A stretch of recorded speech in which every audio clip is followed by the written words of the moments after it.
Mi vida, hasta hace poco, era una obra de arte construida sobre dos pilares inquebrantables: el amor y el legado. El amor era Ricardo, mi esposo por 35 años, mi socio, mi confidente. Juntos, habíamos levantado desde los cimientos la Fundación Vargas Sol, un faro de esperanza en la investigación médica. Yo era el rostro, el corazón que conectaba con la gente, pero él era el cerebro, el estratega que convertía la compasión en acción. Nuestro matrimonio era una simbiosis perfecta, un testimonio viviente de que dos personas podían convertirse en una sola fuerza para el bien. Cuando recibí el diagnóstico de cáncer, no sentí miedo, porque lo tenía a él. Se convirtió en mi roca, mi escudo contra la tormenta, manejando cada detalle para que yo solo tuviera una preocupación: sanar. Confiaba en él de una forma tan absoluta que su voluntad y la mía eran indistinguibles. Él era mi guardián, y nuestro imperio filantrópico, la prueba eterna de nuestra unión. En las semanas posteriores al diagnóstico, el mundo exterior se desvaneció, reemplazado por una burbuja de cuidado meticuloso que Ricardo y su brillante directora de Relaciones Públicas, Sofía, construyeron a mi alrededor. Sofía, a quien yo veía casi como una hija, se encargaba de asegurar que mi legado en la fundación permaneciera intacto, trabajando incansablemente para proteger mi imagen mientras yo me ausentaba. Ricardo, por su parte, asumió la carga completa de mis asuntos, desde coordinar mis citas médicas hasta filtrar mis llamadas. Tú solo enfócate en recuperarte, mi amor. Yo me encargo del resto, me decía con esa ternura que siempre lograba calmar mis nervios. Me sentía protegida, amada, envuelta en un capullo de devoción. Cada mañana me traía el desayuno a la cama, cada noche leía a mi lado. Su dedicación era tan total, tan abrumadora, que cualquier atisbo de duda era imposible. Vivía en un paraíso de confianza ciega, convencida de que el hombre a mi lado movería el mundo entero por mí. La mañana de mi siguiente quimioterapia llegó con una quietud ominosa. Me preparaba mentalmente, visualizando el veneno como un aliado que luchaba a mi lado. El teléfono sonó, y la voz de una recepcionista de la clínica, teñida de una disculpa profesional, rompió mi concentración. Señora Vargas, solo para confirmar la cancelación de su cita de hoy. Sentí cómo el aire se escapaba de mis pulmones. ¿Cancelación? Era imposible. Debe haber un error, le dije, mi voz más firme de lo que me sentía. No, señora, insistió ella. Su esposo, el señor Ricardo Vargas, llamó esta mañana. Mencionó una emergencia familiar repentina y nos aseguró que él mismo la reprogramaría. Una emergencia familiar. El corazón me martilleaba en el pecho. ¿Qué emergencia? Llamé a Ricardo de inmediato. El teléfono sonó 1, 2, 3 veces, antes de saltar al buzón de voz. Su voz grabada, tan familiar y tranquilizadora, ahora sonaba como una burla. Una fría inquietud comenzó a deslizarse por mis venas, un presentimiento de que la burbuja protectora a mi alrededor era mucho más frágil de lo que había creído. Las horas siguientes se arrastraron en un silencio ensordecedor, cada minuto una tortura de especulación. Para distraerme de los escenarios catastróficos que mi mente fabricaba, tomé mi tableta y empecé a navegar sin rumbo por las redes sociales. Un acto banal, en un día que se sentía todo menos eso. Fue entonces cuando la vi. Una foto publicada por una conocida, una socialité, que siempre estaba en el lugar correcto en el momento adecuado. La imagen era de un brindis en un exclusivo spa de día, un lugar al que yo solía ir. Mis ojos se deslizaron por el fondo, buscando rostros familiares por pura costumbre. Y allí estaba ella, borrosa pero inconfundible. Sofía, con la cabeza echada hacia atrás en una carcajada silenciosa. Mi estómago se contrajo, pero fue el reflejo en la copa de champán que sostenía lo que detuvo mi corazón.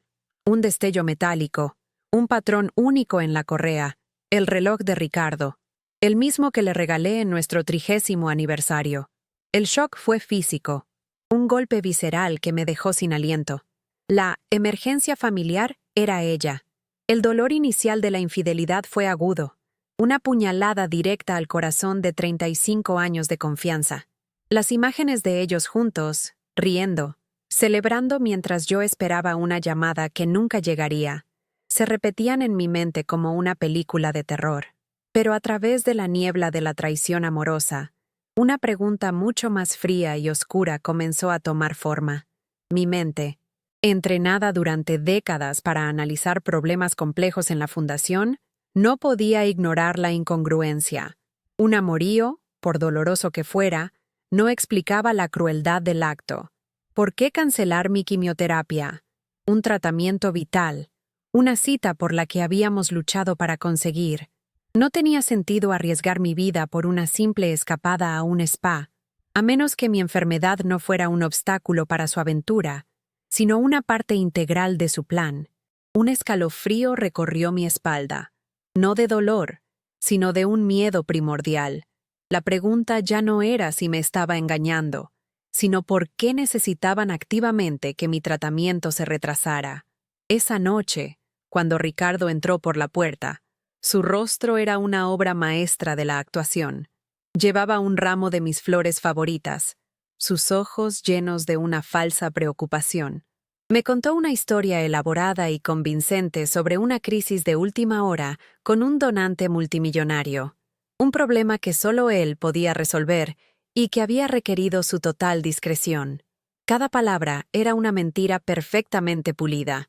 Sentí un impulso volcánico de gritar, de arrojarle la foto a la cara, de destrozar el jarrón con las flores de la traición contra la pared.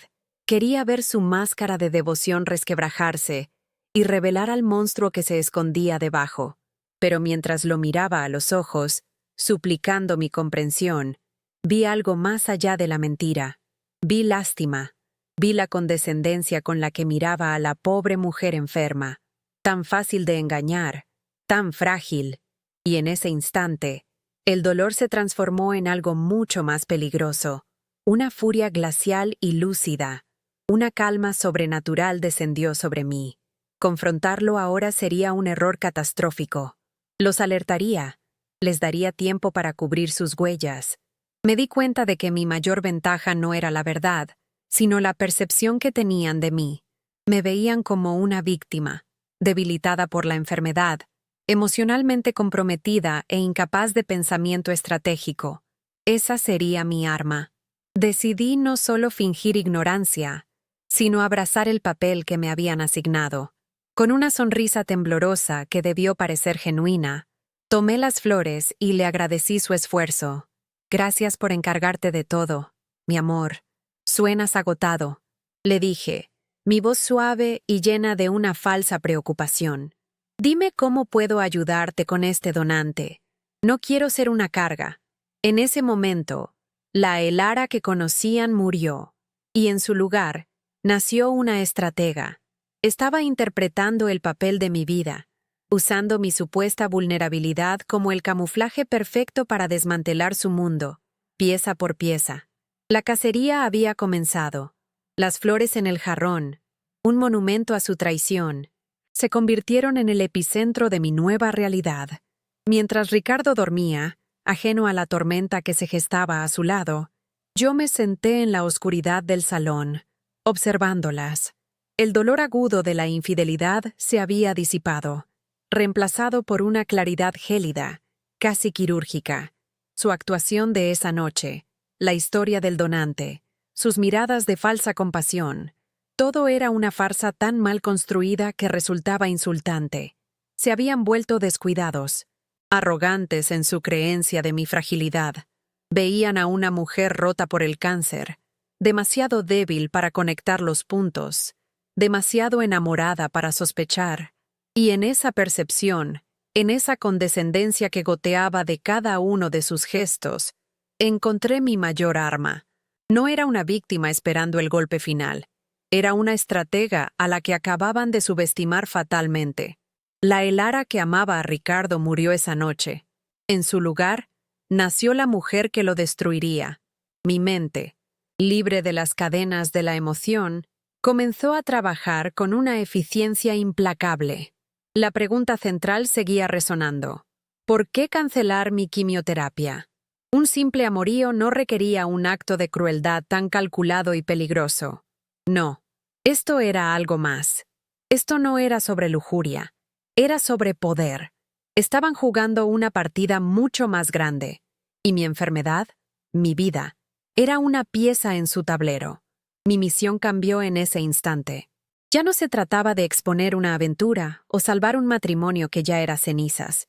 Se trataba de descubrir la verdadera naturaleza de su conspiración, de entender por qué mi debilidad era tan crucial para su plan. Mi hogar se transformó de un santuario a un campo de batalla. Cada objeto familiar, cada recuerdo compartido, se convirtió en una posible pista o en un recordatorio de la mentira. La guerra no se declararía con gritos y acusaciones, sino en el silencio, moviendo las piezas en la sombra hasta el jaque mate final. Al día siguiente, el telón se alzó para la actuación de mi vida. Acepté el papel que me habían asignado con una dedicación absoluta. Me convertí en la mujer que ellos querían ver. Dejaba frases a medias, culpando a la quimioniebla. Pedía ayuda para recordar nombres o fechas, suspirando con una frustración fingida. Les permití que me trataran con esa amabilidad condescendiente, que intercambiaran miradas de lástima por encima de mi cabeza. Observaba cómo se relajaban en mi presencia, cómo bajaban la guardia, convencidos de que su plan avanzaba sin obstáculos. Sofía me traía informes, simplificados, para no abrumarme, y Ricardo tomaba decisiones, para no preocuparme. Cada gesto de su falso cuidado era un error táctico que yo archivaba. Me convertí en un fantasma en mi propia vida. Una presencia pasiva que en realidad era un depredador observando a su presa, aprendiendo sus hábitos, esperando el momento perfecto para atacar. Un general no va a la guerra solo, y yo necesitaba un ejército. Mi primer movimiento no fue dentro de la fundación, sino fuera, lejos de sus ojos vigilantes. Recordé a Beatriz, una vieja amiga de la universidad, una mente brillante y afilada que se había retirado después de una legendaria carrera como contadora forense. Era una mujer que le debía lealtad solo a la verdad y a nuestra amistad de 40 años. Esa tarde, mientras Ricardo y Sofía estaban en una reunión, demasiado estresante para mi salud, hice la llamada. No le conté todo, solo lo suficiente para despertar a la cazadora que sabía que vivía en ella. Le hablé de anomalías que creía haber visto, de una inquietud que no podía explicar. Fue el primer hilo que lancé para tejer mi red. Mientras colgaba el teléfono, sentí una oleada de poder frío y puro. Ellos creían que estaban manejando a una mujer enferma. No tenían idea de que estaban atrapados en el tablero de una reina que acababa de hacer su primer movimiento. Mi primer movimiento fue reclamar mi territorio. El estudio, que durante semanas había sido un recordatorio silencioso de mi ausencia, se transformó en mi cuartel general. Las fotos de nuestra vida feliz fueron guardadas, reemplazadas por una segunda pantalla de computadora y una pizarra blanca. La dulce fragancia de las flores de la traición fue sustituida por el aroma a café fuerte y papel recién impreso. Mientras Ricardo y Sofía dirigían la fundación desde sus tronos de cristal, yo comandaba mi guerra silenciosa desde la comodidad de mi bata de seda. Me convertí en una general planeando una invasión, estudiando mapas y perfiles enemigos. Cada llamada telefónica, cada correo electrónico, era una orden de batalla disfrazada de charla casual. Ellos creían que yo estaba convaleciente, descansando. En realidad, nunca había estado más despierta, más viva, más peligrosa. Mi enfermedad era el camuflaje perfecto, y mi hogar, el campo de batalla donde su imperio comenzaría a desmoronarse. La primera llamada fue a Beatriz.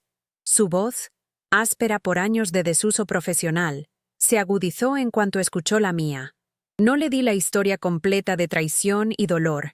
Eso era irrelevante para la tarea. En cambio, le presenté un rompecabezas, un desafío a su intelecto. Beatriz, necesito tus ojos, le dije. Hay una serie de nuevos proyectos, iniciativas de expansión, que Sofía ha estado impulsando y Ricardo aprobando. Los márgenes de beneficio parecen optimistas. Le di los nombres de los proyectos y las fechas. información que había extraído de los informes simplificados que Sofía me había proporcionado amablemente. Le transferí un anticipo considerable desde mi cuenta personal, enfatizando que su nombre no debía aparecer en ninguna parte. Busca las grietas, Bea. Sé que están ahí. Sabía que para una mente como la suya, la insinuación de un fraude bien escondido era más irresistible que cualquier súplica de amistad. La sabuesa había sido liberada. Mi siguiente movimiento fue asegurar un activo dentro de las murallas enemigas. Llamé a mi asistente personal, Isabel, una joven brillante y observadora, a la que siempre había tratado como una protegida, no como una empleada. Le pedí que viniera a mi casa con el pretexto de organizar mi correspondencia personal. Mientras clasificábamos cartas, le hablé con una vulnerabilidad cuidadosamente calibrada. Isabel, me preocupa la dirección que están tomando las cosas, le confesé, bajando la voz. Ricardo está bajo mucho estrés, y Sofía es tan ambiciosa. A veces siento que el espíritu original de la fundación se está perdiendo. Observé sus ojos y vi la chispa de lealtad que esperaba. No le pedí que espiara. Le pedí que me ayudara a proteger el legado. Su primera tarea fue aparentemente mundana: digitalizar todos los archivos de los donantes fundadores de hace una década. Una tarea que le daría acceso irrestricto al sistema de archivos sin levantar sospechas. La guerra psicológica comenzó esa misma noche, en la mesa del comedor. Mientras Ricardo describía su agotador día, yo escuchaba con una atención fingida. Luego, con la casualidad de una idea pasajera, dejé caer la primera bomba. «Sabes, Ricardo, Sofía es absolutamente brillante. A veces parece que ella dirige la fundación mejor que nadie. Eres afortunado de que te sea leal». Dije la última parte con una sonrisa cálida, como si fuera un cumplido genuino. Vi cómo su propia sonrisa se tensaba por una fracción de segundo. Vi la semilla de la duda plantada en su mente. Él, que se resentía de vivir a mi sombra, ahora tenía que considerar la posibilidad de que su cómplice, su amante, estuviera construyendo su propio pedestal a su costa. No dije nada más. Dejé que el veneno hiciera su trabajo en el silencio que siguió. Unos días después, Beatriz llamó. Su tono era diferente, no de triunfo, sino de una curiosidad depredadora.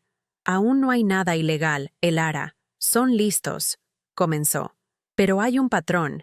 En los últimos 8 meses, el 20% de los contratos de servicios se han adjudicado a 3 nuevas empresas, todas constituidas en el último año, todas con directores anónimos y direcciones en apartados postales».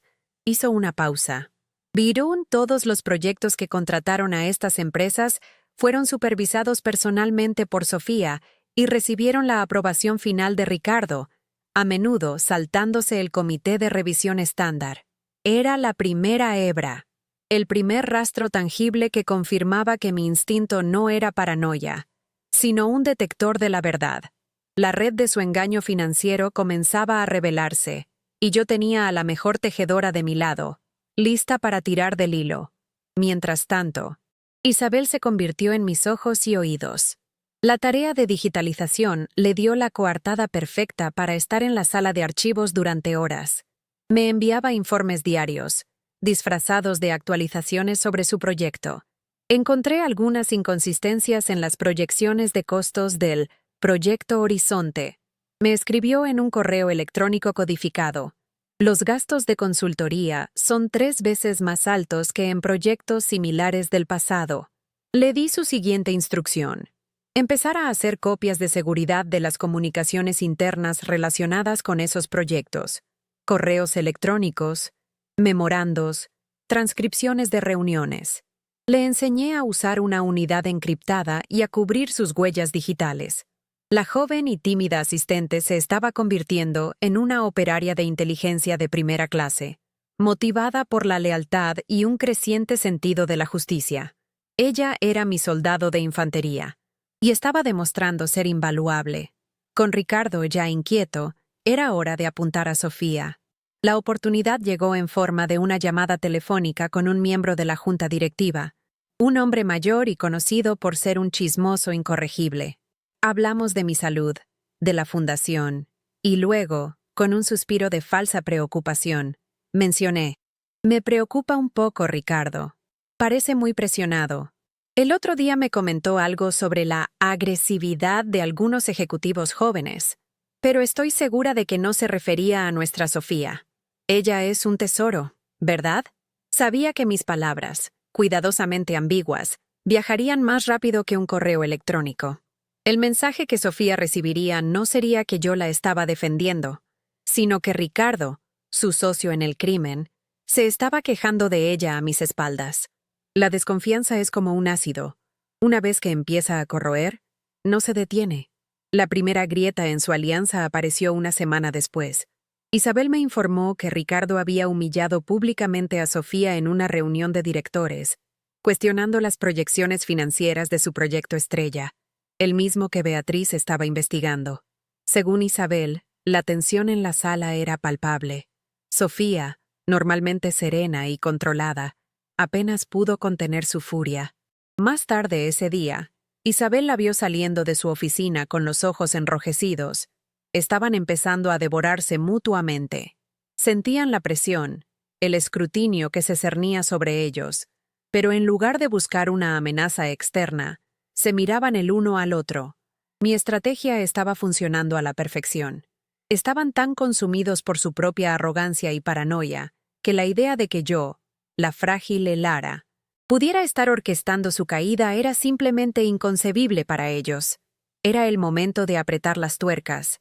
Usando mi autoridad incuestionable como cofundadora y mi pretexto de querer ponerme al día, envié un correo electrónico formal a todo el consejo directivo y al departamento de finanzas. Solicité una auditoría interna de rutina de todos los contratos de proveedores aprobados en los últimos 6 meses, citando la necesidad de garantizar la máxima transparencia para nuestros donantes durante mi ausencia. Era un movimiento corporativo estándar, imposible de rechazar sin levantar sospechas. Pero su efecto fue inmediato y devastador para ellos. Congeló todos los pagos pendientes a las empresas fantasma de Beatriz. Les corté el flujo de dinero. No era un golpe mortal, pero era la primera herida real, una que les haría sangrar y sentir el pánico de verdad. La reacción de Ricardo no se hizo esperar. Esa noche, entró en mi estudio con una sonrisa forzada, sosteniendo una taza de té. Mi amor, he visto tu correo electrónico, dijo. Su tono era una mezcla de condescendencia y nerviosismo. Aprecio tu iniciativa, pero no deberías preocuparte por estas cosas. Te estás esforzando demasiado. Necesitas descansar. Intenté leer entre líneas su pánico. Jugué mi papel a la perfección, abriendo los ojos con una inocencia estudiada. Oh, Ricardo, ¿de verdad? Solo intentaba ayudar. Sentí que estaba siendo una carga. Quizás me excedí. Esta quimioniebla a veces me confunde. Observé cómo su frustración crecía al chocar contra el muro de mi supuesta fragilidad. Me estaba subestimando tan profundamente que se estaba volviendo ciego. Mi debilidad era mi fortaleza, y él estaba cayendo en la trampa con cada palabra condescendiente que pronunciaba. La fractura se convirtió en una fisura abierta. Sofía, inteligente y despiadada, interpretó la auditoría y la creciente paranoia de Ricardo como un intento de él por convertirla en el chivo expiatorio si las cosas salían mal. Isabel me informó de un detalle crucial. Había escuchado a Sofía en una llamada telefónica con un abogado, discutiendo en voz baja sobre cláusulas de protección ejecutiva y acuerdos de indemnización. La rata estaba buscando una ruta de escape del barco que ella misma había ayudado a hundir. Ya no eran un equipo. Eran 2 depredadores atrapados en la misma jaula, dándose cuenta de que solo uno podría salir con vida. Yo había encendido el fuego y ahora me sentaba a observar cómo se consumían mutuamente en las llamas de su propia codicia y desconfianza. En medio de este caos controlado, una nueva pieza del rompecabezas cayó en su lugar, una que heló mi sangre de una manera que la traición financiera no había logrado. Mientras revisaba el calendario de Ricardo, al que Isabel me había dado acceso discreto, noté un patrón alarmante. Tenía reuniones privadas recurrentes, marcadas simplemente como consulta, con el doctor Alarcón, mi propio oncólogo de confianza. Lo más escalofriante era que estas citas siempre tenían lugar 1 o 2 días antes de mis propias sesiones de quimioterapia. La pregunta original, ¿por qué cancelar mi tratamiento?, regresó con una fuerza aterradora. Ya no era una pregunta sobre un día de spa. Era una pregunta sobre el control deliberado de mi tratamiento médico. La conspiración no era solo sobre dinero y poder. Se extendía a mi cuerpo, a mi propia supervivencia. La comprensión me golpeó con la fuerza de un golpe físico. El retraso de mi tratamiento no fue un acto de crueldad casual. Fue una maniobra táctica. Necesitaban que mi condición fluctuara, que mi mente se nublara, que mi cuerpo se debilitara en momentos específicos. Y mi oncólogo, el hombre en quien había depositado mi vida, era su peón, o peor aún, su cómplice. El campo de batalla se había expandido de las finanzas de la fundación a mis propias venas. Ahora no solo luchaba por mi legado, luchaba por mi vida de una manera mucho más literal de lo que había imaginado. El siguiente paso era claro. Necesitaba pruebas irrefutables, no solo de su fraude, sino de su ataque médico. No podía enfrentarme al doctor directamente. Sería su palabra contra la de una mujer enferma y confundida. Tenía que tenderle una trampa. Mi plan se solidificó con una claridad glacial. Llamé a la consulta del doctor Alarcón para programar una cita de seguimiento, quejándome de efectos secundarios más severos de lo esperado. Al mismo tiempo, mi asistente Isabel, usando un nombre falso, reservó una consulta para mí con uno de los oncólogos más reputados del país en una ciudad vecina para el día siguiente. Mi objetivo era simple y devastador: obtener una segunda opinión independiente y un análisis de sangre completo, lejos de los ojos de Alarcón. Llevaría conmigo copias de mi historial médico, que Isabel ya había conseguido discretamente. Iba a la guerra con datos, con ciencia, con la verdad objetiva que aplastaría sus mentiras. La evidencia que obtendría no solo los expondría, sino que los enterraría. Mientras los días pasaban, la presión sobre Ricardo y Sofía se volvía insoportable. El bloqueo de los pagos a sus empresas fantasma estaba causando un efecto dominó. Isabel me informó que Ricardo estaba haciendo llamadas frenéticas, su voz tensa y desesperada. Estaba claro que había utilizado esos fondos desviados para algo más que lujos. Probablemente estaba apalancando deudas o inversiones que ahora estaban en peligro. Su desesperación lo volvía descuidado, y Beatriz me confirmaba que estaba dejando un rastro de errores cada vez más fácil de seguir. Se movían exactamente como yo quería, como animales asustados y acorralados, tomando decisiones impulsivas que solo apretaban más el nudo corredizo que yo había colocado cuidadosamente alrededor de sus cuellos. La calma antes de la tormenta final había llegado, y yo era el ojo del huracán. La auditoría interna que solicité fue como arrojar una roca en un nido de avispas. El pánico, aunque disimulado, era una corriente eléctrica que ahora recorría mi hogar.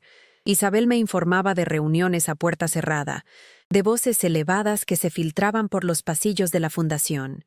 Ricardo y Sofía, antes un frente unido de traición, ahora se movían como dos escorpiones en una botella.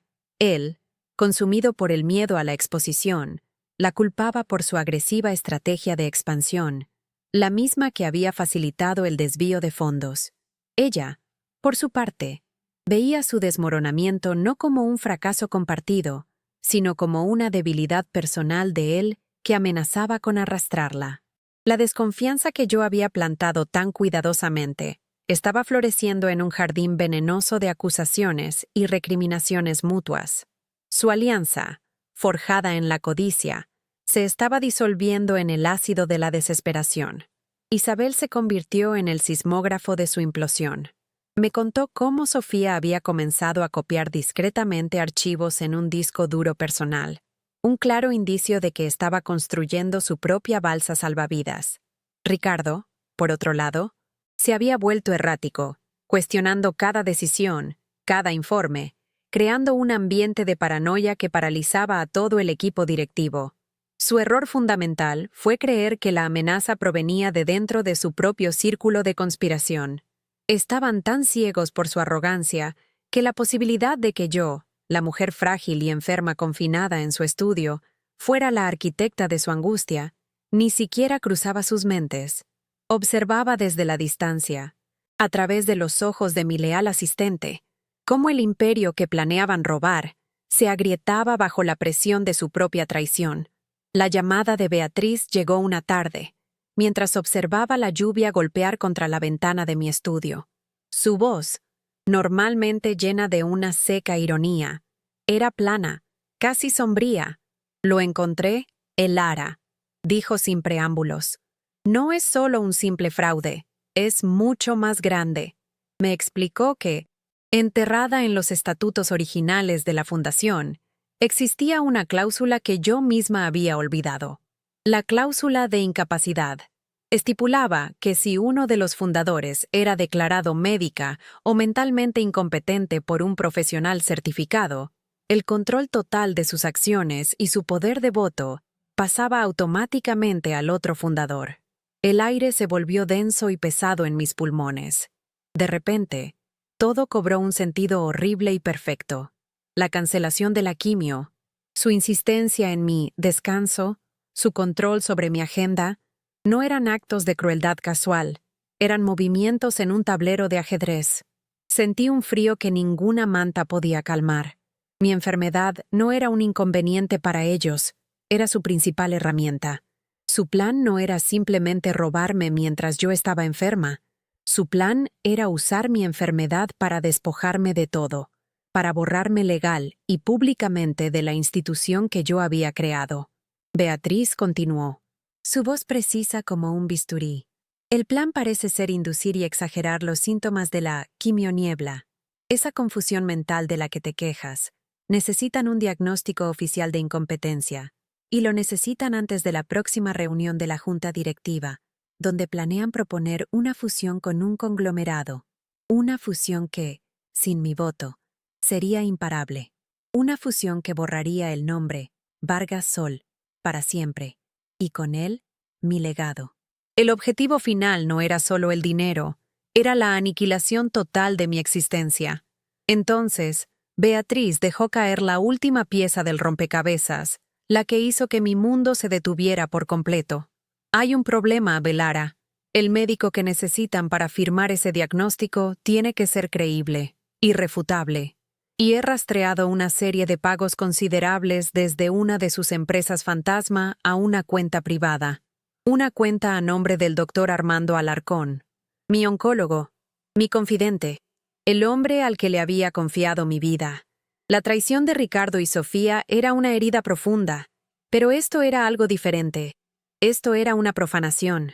Mi cuerpo, el santuario que luchaba por sanar, estaba siendo sistemáticamente envenenado y manipulado por la misma persona que había jurado protegerme. La batalla ya no era por mi fundación. Se había convertido en una lucha por mi propia mente, por mi propia vida. La furia que sentí en ese momento fue diferente a todo lo que había experimentado antes. No era caliente y explosiva, sino fría y densa como el hielo de un glaciar. La comprensión me inundó con una claridad aterradora. Cada vez que el doctor Alarcón ajustaba mis dosis, cada vez que me hablaba con esa falsa compasión sobre los desafortunados pero necesarios efectos secundarios, estaba cumpliendo órdenes. Estaba esculpiendo mi debilidad, calibrando mi confusión para que alcanzara su punto máximo en el momento preciso que ellos necesitaban. Mis días de sentirme más confundida, mis lapsos de memoria que yo atribuía a la enfermedad, no eran solo síntomas, eran armas que se estaban forjando dentro de mi propio torrente sanguíneo, diseñadas para ser usadas en mi contra. Me di cuenta de que el tiempo para una estrategia a largo plazo se había agotado. Esto ya no era un juego de ajedrez, era una carrera contra el veneno. Mi enfoque cambió instantáneamente. La auditoría financiera y la guerra psicológica habían servido a su propósito. Habían acorralado a las bestias, haciéndolas descuidadas. Ahora, necesitaba una prueba irrefutable de la conspiración médica. Una prueba que no pudiera ser desestimada como las divagaciones de una mujer enferma. Sabía que no podía confrontar a Alarcón directamente. Él simplemente negaría todo, y su palabra, como la de un médico respetado, valdría más que la mía. Tenía que tender una trampa, una que lo obligara a revelar su complicidad de una manera que quedara registrada. Mi mente, ahora afilada por la adrenalina de la supervivencia, comenzó a diseñar el plan más audaz y peligroso de mi vida. Iba a usar su propia arma, mi supuesta fragilidad, para llevarlo directamente a mi trampa. La presión de su plan fallido los volvió aún más peligrosos. Ricardo, sintiendo que el control se le escapaba de las manos, intensificó su papel de guardián sobreprotector hasta convertirlo en el de un carcelero. Comenzó a insistir en estar presente en todas mis llamadas, incluso con mis amigas, para ayudarme a recordar las cosas. Intentó tomar el control de mi tableta y mi teléfono, sugiriendo que demasiada estimulación no era buena para mi recuperación. Su rostro mostraba una falsa preocupación, pero sus ojos delataban el pánico de un hombre que sabe que las paredes se están cerrando. Ya no se trataba de mantenerme cómoda, se trataba de aislarme por completo, de cortar mis líneas de comunicación con el mundo exterior antes de que pudiera descubrir la verdad que él no sabía que yo ya conocía. Una noche, casi cometo un error fatal.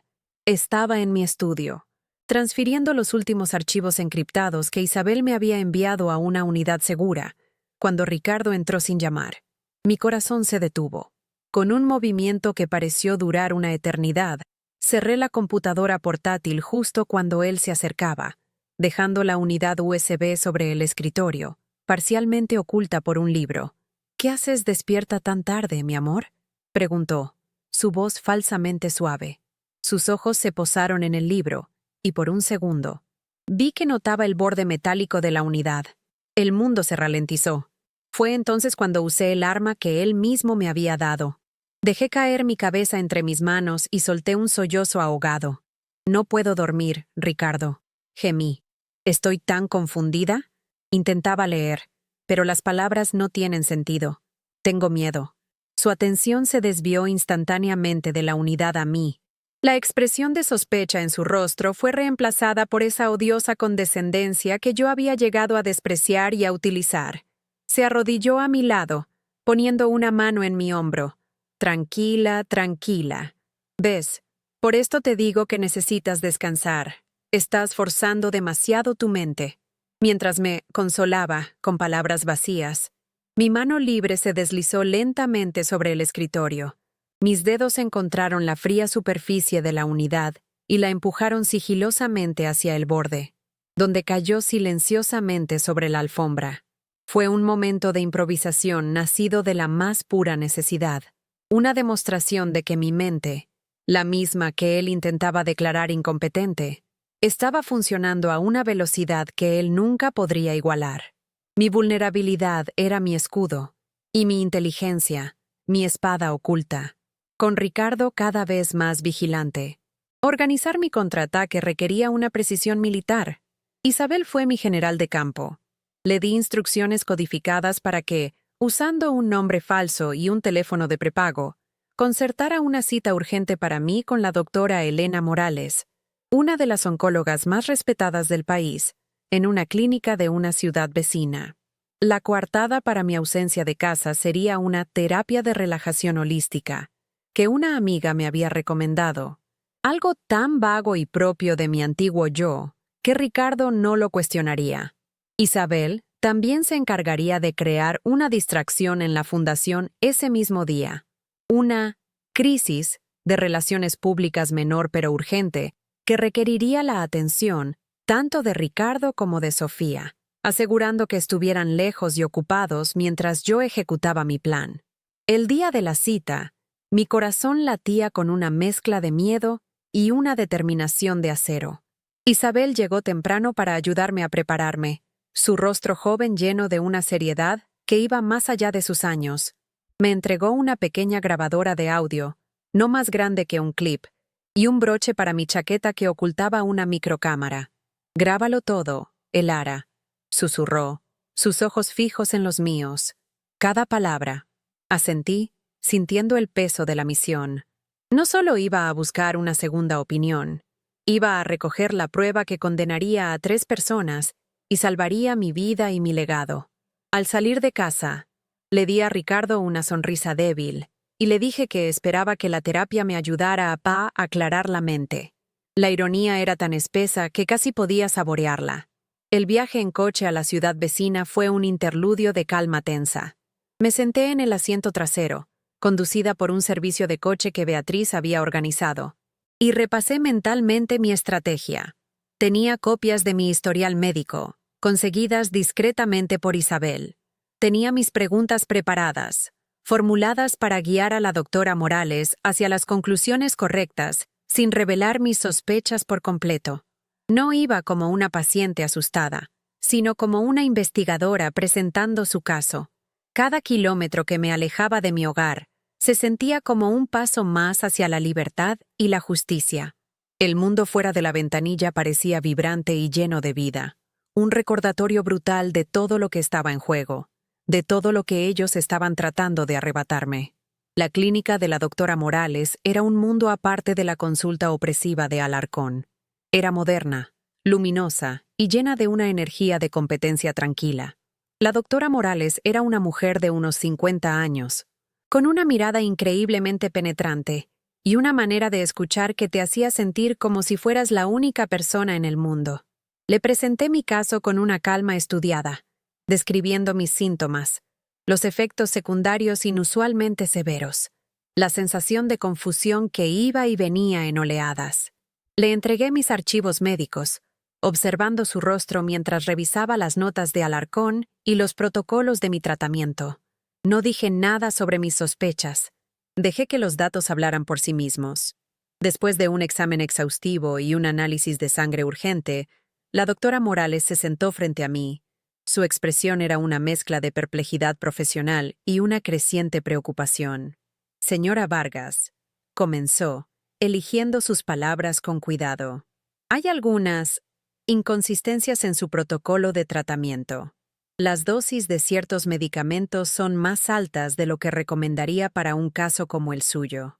Y la combinación parece diseñada para maximizar los efectos secundarios cognitivos, en lugar de optimizar la eficacia contra el cáncer. Hizo una pausa, y sus ojos se encontraron con los míos. Francamente, si no supiera que esto proviene del doctor Alarcón, diría que este tratamiento parece tener como objetivo mantenerla en un estado de debilidad y confusión controlada. La grabadora en mi bolsillo capturó cada palabra. Era la confirmación. La bala de plata que necesitaba. Le pedí que me explicara las implicaciones en detalle, y ella lo hizo, dibujando diagramas, mostrándome los resultados de mi análisis de sangre y cómo indicaban una supresión innecesaria de ciertas funciones. Con cada explicación técnica, con cada pieza de evidencia científica que presentaba, la verdad se volvía más sólida, más innegable. La microcámara en mi broche grababa los documentos que me mostraba, capturando la prueba visual que complementaría su testimonio de audio. Al final de la consulta, no solo tenía una segunda opinión, tenía un caso forense completo contra mi propio médico. Tenía la prueba irrefutable de que mi tratamiento había sido saboteado deliberadamente. La victoria ya no era una posibilidad, era una certeza matemática. En el camino de regreso a casa, una calma glacial se apoderó de mí. Sostuve la pequeña grabadora en mi mano como si fuera un diamante. Esta pequeña pieza de tecnología contenía la voz de la verdad, la llave que abriría sus celdas. Ya no sentía miedo. Solo una inmensa y fría resolución. Tenía todas las piezas del rompecabezas, las pruebas financieras de Beatriz, las comunicaciones internas de Isabel y ahora, la irrefutable evidencia médica. El plan de Ricardo y Sofía, tan complejo y cruel, tenía un fallo fundamental. Me subestimaron. Vieron a una esposa, a una paciente, a una víctima. Nunca vieron a la estratega, a la luchadora, a la reina que estaba a punto de derribar su tablero de juego. Esa noche, cuando Ricardo me preguntó cómo había ido mi terapia, le sonreí con una serenidad que lo desconcertó. Maravillosa, querido, le dije, mi voz suave como la seda. Me siento más clara que nunca. Vi la confusión en sus ojos, una breve vacilación antes de que su máscara de condescendencia volviera a su lugar. No tenía ni idea de la claridad que yo había alcanzado. No sabía que mientras él se preocupaba por los números y las reuniones de la Junta, yo había estado reuniendo el arsenal que lo destruiría. La Gala del Sol, su evento insignia, se acercaba. Habían planeado que fuera el escenario de mi caída, el lugar donde celebrarían su victoria sobre mi tumba figurada. No sabían que yo había cambiado el guión. Sería un escenario, sí, pero sería el escenario de su ejecución pública. La Gala del Sol era el evento benéfico más importante del año. Una noche donde la élite de la ciudad se reunía para celebrar el poder de la filantropía. Para Ricardo y Sofía, era la culminación de su plan, la noche en que se presentarían como los devotos guardianes de mi legado, justo antes de que me declararan incompetente y lo desmantelaran. Habían anunciado que, debido a mi delicado estado de salud, yo no podría asistir, pero que había pregrabado un emotivo mensaje de agradecimiento que se proyectaría durante la ceremonia. Ese video era su pieza central, la prueba pública de mi fragilidad. Lo que no sabían era que yo tenía mi propia producción en mente, una que no sería pregrabada. Sería en vivo, devastadora y absolutamente inolvidable. Pasé los días siguientes coordinando mi contraataque con la precisión de un director de orquesta. Beatriz preparó un informe financiero simplificado pero impactante, con gráficos que mostraban claramente el flujo de dinero hacia las empresas fantasma. Isabel compiló las grabaciones de audio más incriminatorias de Ricardo y Sofía, donde discutían cómo manejarme y se burlaban de mi estado. Y yo edité el video de mi consulta con la doctora Morales, creando un segmento corto y demoledor que exponía la conspiración médica más allá de toda duda. Todos estos elementos se cargaron en un servidor seguro, listos para ser transmitidos en el momento exacto. Mi equipo técnico, contratado discretamente por Beatriz, estaba listo para secuestrar la señal de las pantallas gigantes del salón de baile. La noche de la gala, me senté en una suite de hotel al otro lado de la calle del evento, un nido de comando con vistas al campo de batalla. Isabel estaba conmigo, sus ojos brillando de expectación nerviosa. En una pantalla frente a nosotros, veíamos la transmisión en vivo desde el interior del salón. Vimos a Ricardo y Sofía moverse entre los invitados, aceptando condolencias por mi atestado, con sonrisas hipócritas. Parecían la pareja poderosa, en la cima de su mundo, completamente ajenos a la tormenta que estaba a punto de desatarse sobre ellos. No sentí nervios, solo la fría anticipación de una cazadora que ha esperado pacientemente el momento perfecto para cerrar su trampa. Vimos cómo subían al escenario para aceptar un premio en mi nombre. Ricardo tomó el micrófono, su voz resonando con una falsa emoción mientras hablaba de mi valentía y mi espíritu indomable. Sofía estaba a su lado, asintiendo con una solemnidad ensayada. Era una actuación magistral, y el público, compuesto por 500 de las personas más influyentes de la ciudad, estaba completamente cautivado. Detrás de ellos, la pantalla gigante se encendió, mostrando el logotipo de la fundación, lista para reproducir el video de la frágil Elara. Ricardo hizo una pausa dramática. Y ahora, unas palabras de mi amada esposa, Elara. Ese fue mi momento. Ahora, Isabel, dije con calma, y la guerra comenzó. La pantalla parpadeó, pero no apareció mi rostro lloroso y agradecido desde mi lecho de enferma. En su lugar, apareció una imagen nítida de mí, sentada en un sillón, no en pijama, sino con un vestido elegante, mi mirada fija y de acero. Un silencio confuso recorrió el salón. Ricardo y Sofía se giraron, sus rostros congelados en una mueca de shock. Mi voz, fuerte y clara, resonó desde los altavoces. «Gracias, Ricardo, por tus amables palabras», dije, mi tono gélido. «Pero esta noche no se trata de mí. Se trata de la verdad. Y creo que nuestros generosos donantes merecen una transparencia total sobre a dónde va realmente su dinero». La primera diapositiva apareció a mi lado en la pantalla. Un diagrama de flujo que mostraba las transferencias desde la fundación a las corporaciones fantasma, con el nombre de Ricardo en la parte superior. El jadeo colectivo en el salón fue audible incluso a través de la transmisión. Continué, mi voz metódica y sin emociones, como la de un fiscal presentando un caso irrefutable. Durante meses, el hombre que ven en el escenario, junto a su ambiciosa cómplice, ha estado sistemáticamente desviando los fondos destinados a la investigación médica para su propio enriquecimiento. La siguiente prueba apareció en pantalla: fragmentos de los correos electrónicos que Isabel había recuperado, donde discutían la creación de las empresas fantasma. El rostro de Ricardo se había puesto pálido como el de un fantasma. Sofía parecía como si quisiera evaporarse en el aire. Estaban atrapados bajo los focos, expuestos y sin escapatoria. Pero su codicia no se detuvo en el dinero. Continué, mi voz bajando a un tono más siniestro. Para asegurar el control total, necesitaban eliminarme, y encontraron una manera mucho más cruel que un simple robo. La pantalla cambió para mostrar el audio de una de sus conversaciones, capturada por Isabel. La voz de Sofía llenó el salón. ¿Estás seguro de que el médico puede lograr que parezca lo suficientemente confundida para la junta? La voz de Ricardo respondió: Alarcón está en nuestra nómina. Hará exactamente lo que le digamos. El escándalo en el salón se convirtió en un murmullo de horror. La traición ya no era financiera, era monstruosa. Y entonces, lancé el golpe de gracia. Se preguntarán cómo planeaban lograrlo. Permítanme mostrarles. El video de mi consulta con la doctora Morales comenzó a reproducirse.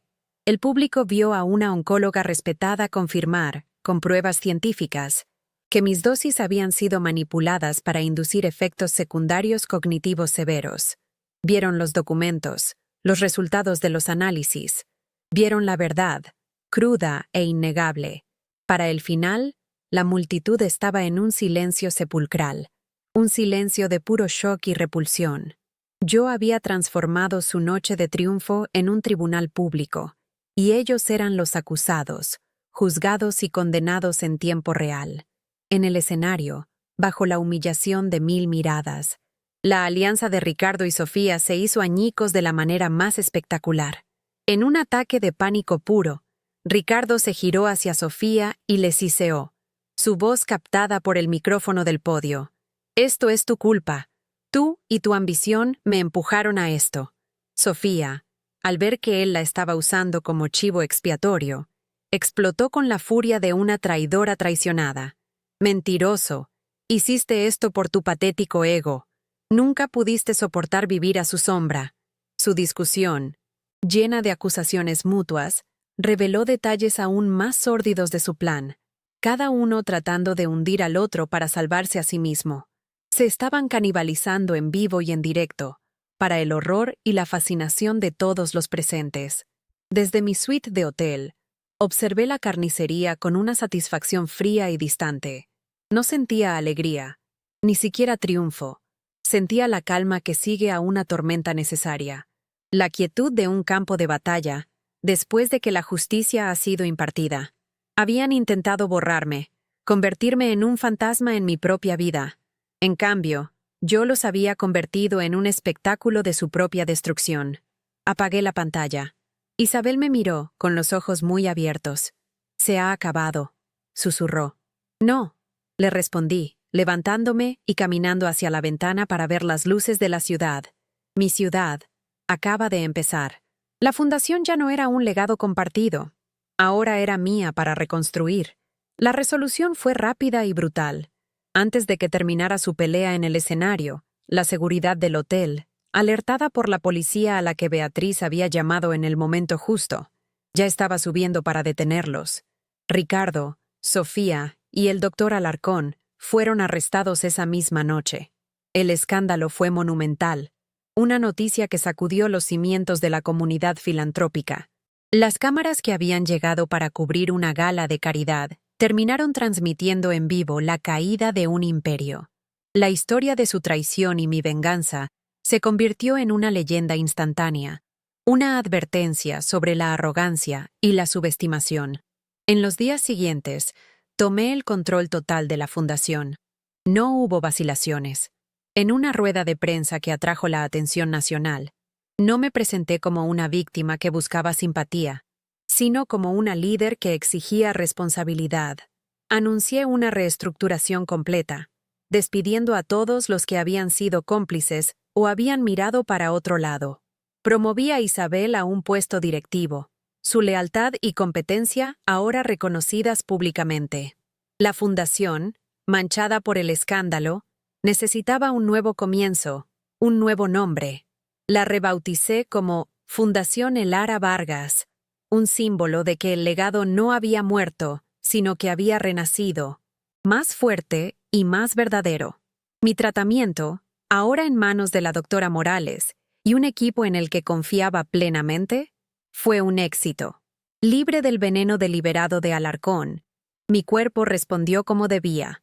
Entré en remisión completa 6 meses después. La salud que recuperé se sentía diferente, más robusta.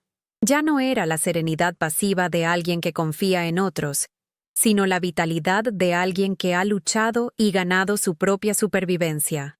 Ya no era la mitad de una pareja poderosa. Era una fuerza singular, completa y autosuficiente.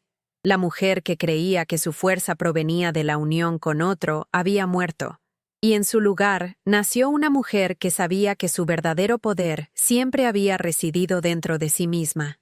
Meses después, me encontraba sola en la sala de juntas de mi fundación, la misma sala donde ellos habían conspirado mi caída. A través de la pared de cristal, observaba el horizonte de la ciudad al atardecer. El nombre, Fundación Elara Vargas, brillaba sutilmente en la puerta. No era la mujer ingenua del principio, ni la vengadora fría del medio. Era ambas y ninguna.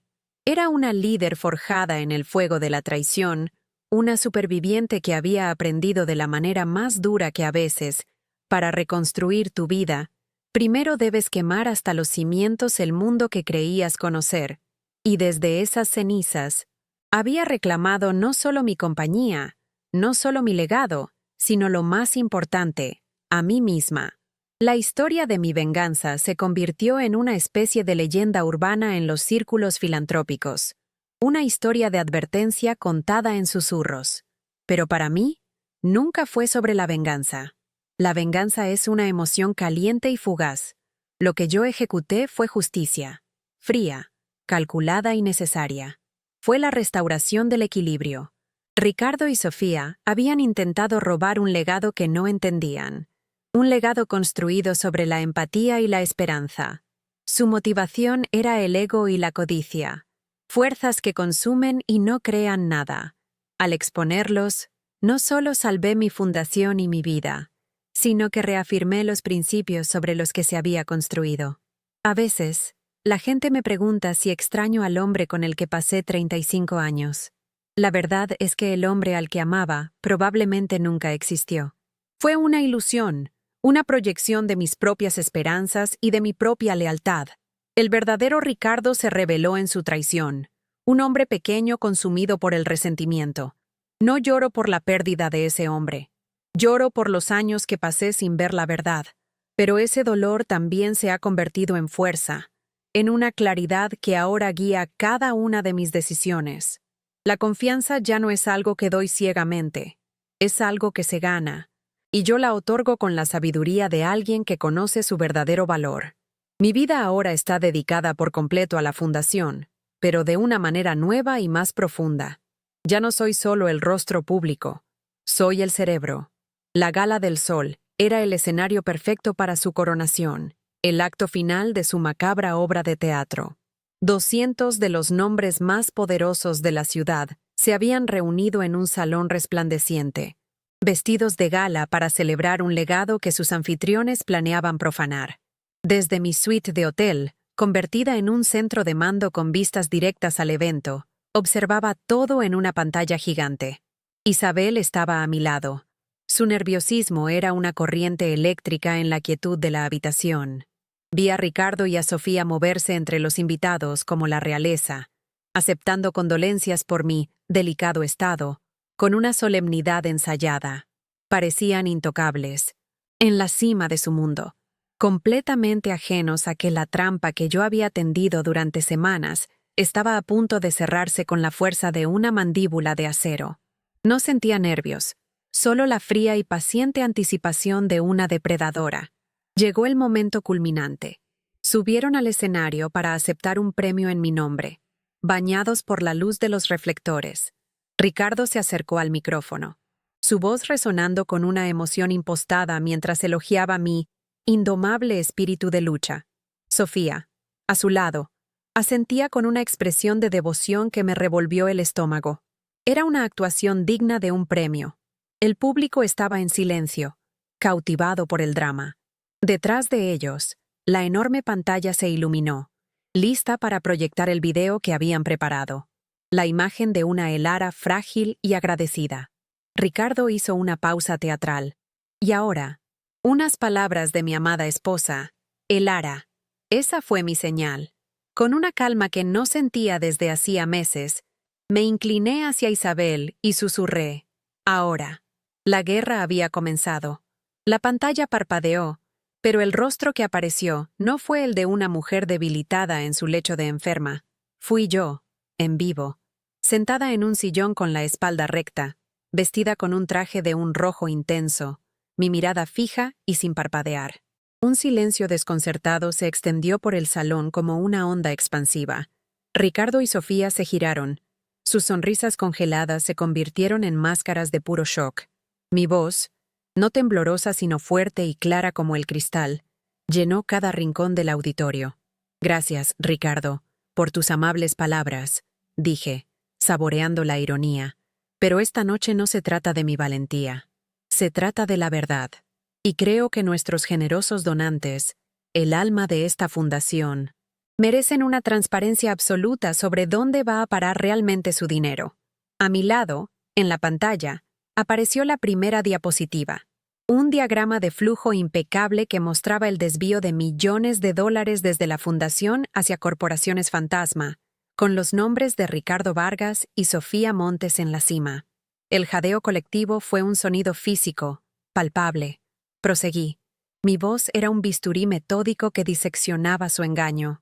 Durante meses, el hombre que ven en el escenario, junto a su brillante y ambiciosa cómplice, ha estado sistemáticamente saqueando los fondos destinados a salvar vidas para financiar su propio estilo de vida. En la pantalla aparecieron fragmentos de los correos electrónicos que Isabel había recuperado, donde discutían cínicamente la creación de las empresas fantasma. El rostro de Ricardo había perdido todo color, transformándose en un lienzo pálido de terror. Sofía parecía querer que el suelo se la tragara. Estaban inmovilizados, atrapados en el escenario que habían elegido para su triunfo, ahora convertido en el patíbulo de su humillación pública, sin ningún lugar a donde huir. Pero su traición no se detuvo en la codicia financiera. Continué, mi voz bajando a un tono más siniestro que silenció hasta el último murmullo. Para asegurar el control total, necesitaban neutralizarme. Y encontraron una manera mucho más perversa que un simple robo. La pantalla cambió para mostrar un ecualizador de audio. La voz grabada de Sofía resonó, nítida y cruel. ¿Estás seguro de que el médico puede lograr que parezca lo suficientemente confundida para la junta? La respuesta de Ricardo fue la siguiente daga. Alarcón está en nuestra nómina. Hará exactamente lo que le digamos. El horror en el salón era ahora una fuerza tangible. Ya no eran solo ladrones. Eran monstruos que conspiraban contra la vida de una mujer enferma. Y entonces, lancé el golpe de gracia, el jaque mate final. Se preguntarán cómo planeaban lograr esta incapacidad médica. No tienen que imaginarlo. Permítanme mostrarles, Iu. El video de mi consulta con la doctora Morales llenó la pantalla. El público vio a una de las oncólogas más respetadas del país confirmar, con pruebas científicas irrefutables, que mis dosis de quimioterapia habían sido deliberadamente manipuladas para inducir severos efectos secundarios cognitivos. Vieron los documentos, los resultados de los análisis, la verdad cruda presentada como un hecho forense. Al terminar el video, el silencio en el salón era absoluto. Un vacío cargado de repulsión y conmoción había transformado su noche de celebración en un tribunal, y el veredicto de culpabilidad era unánime e inapelable.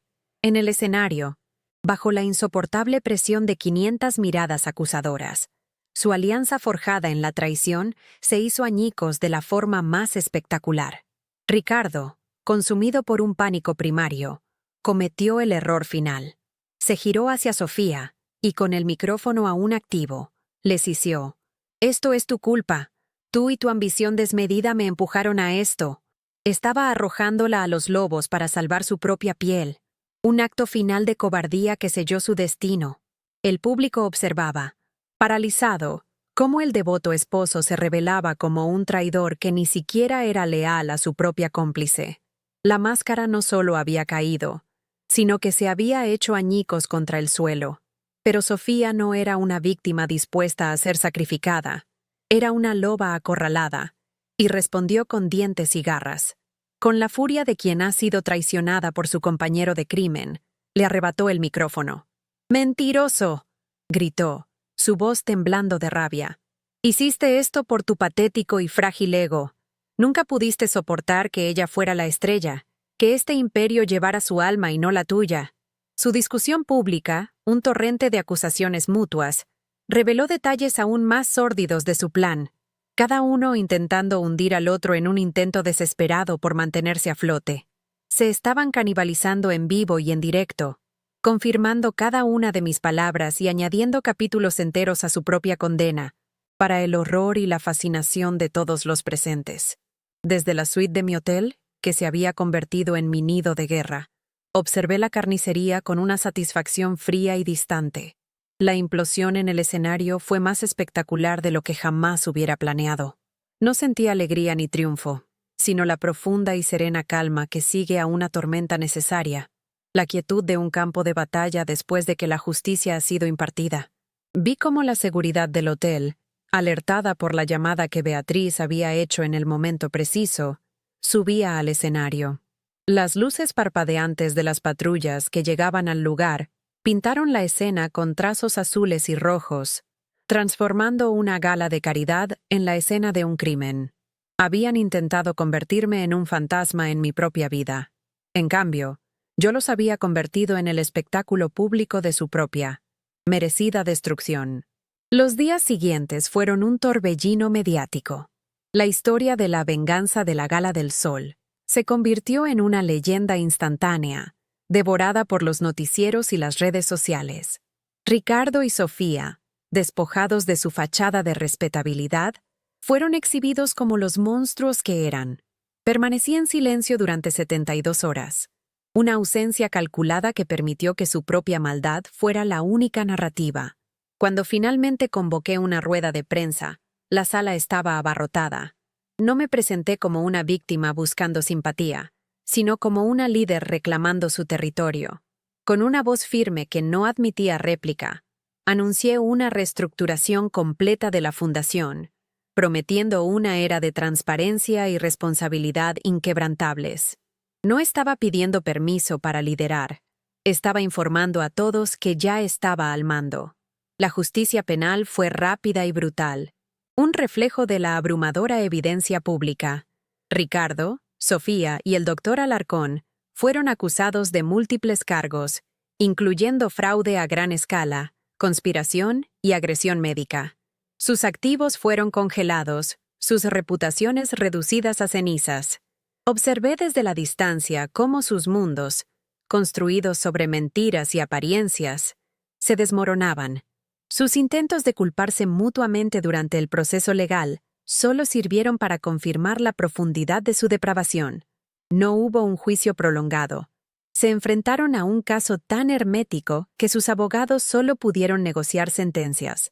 Su destrucción no fue solo financiera o social, fue total. Fueron borrados del mundo, que tanto habían anhelado controlar, reducidos a meras notas a pie de página en la historia de mi renacimiento. Mi primer acto como única líder de la fundación fue una purga. Despedí a cada ejecutivo, a cada miembro del consejo que había sido cómplice por acción o por silencio. No hubo piedad, solo una eficiencia quirúrgica. En su lugar, ascendí a aquellos cuyo talento había sido eclipsado por la arrogancia de Ricardo y la ambición de Sofía. Mi primera y más importante promoción fue la de Isabel, la joven asistente, que había demostrado una lealtad y una valentía extraordinarias. Fue nombrada mi nueva jefa de gabinete. Su ascenso fue un mensaje claro para todos.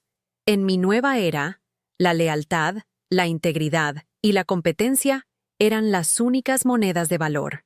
Estaba limpiando la casa, no con ira, sino con el propósito de construir algo más fuerte sobre cimientos de verdad. El siguiente paso fue simbólico, pero fundamental. En una ceremonia sencilla pero significativa, retiré el letrero de la Fundación Vargas Sol de la entrada de nuestro edificio. El nombre Sol, el apellido de la madre de Ricardo, se había convertido en un recordatorio de la mentira. En su lugar, se instaló un nuevo letrero con letras de acero pulido: Fundación Elara Vargas. No era un acto de ego, sino una declaración de principios. El legado ya no era una sociedad, una ilusión compartida. Era mío, forjado en el fuego de la traición y reclamado con la fuerza de mi propia voluntad. La fundación ahora llevaba el nombre de su única y verdadera guardiana, una promesa de que nunca más permitiría que su misión fuera corrompida.